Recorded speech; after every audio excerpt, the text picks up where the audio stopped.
Hey everyone, ever find yourself juggling multiple Facebook pages for the same business or brand? It's a lot of work, right? Well, what if I told you there is a way to combine them into one super page and keep all your followers? Let's get into it. First, the requirements. Both pages need to represent the same thing and have similar names. You also have to be an admin on both. Simple enough. Now, here's how you do it. Head over to Facebook.com or Pages or Merge. You'll see two boxes. Pick the page you want to keep and the one you want to merge. Facebook will then combine all the likes and check-ins. Just a heads up, the content from the merged page will be deleted, so be sure to save anything important first. And that's it. One page, all your followers, and a lot less stress. If you found this helpful, hit that like button and subscribe for more tips. Thanks for watching. Hey everyone, ever find yourself managing two different Facebook pages for the exact same business or brand? It's a hassle, right? Well,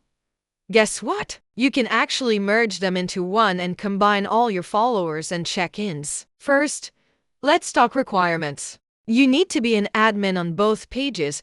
The pages must have similar names, and they should represent the same thing. So, no merging your coffee shop page with your personal blog. Now, how do you do it? Go to Facebook.com or Pages or Merge. You'll see two boxes to select the pages you want to merge. Pick the page you want to keep and the one you want to merge into it. Super important. The page you merge will be deleted, but its followers will be transferred. Once you've selected them, just click Continue and follow the steps. Facebook will review it, and voila, one powerful, unified page. Hope this helps you clean up your social media presence. If you found this useful, give it a thumbs up and subscribe for more tips. See ya!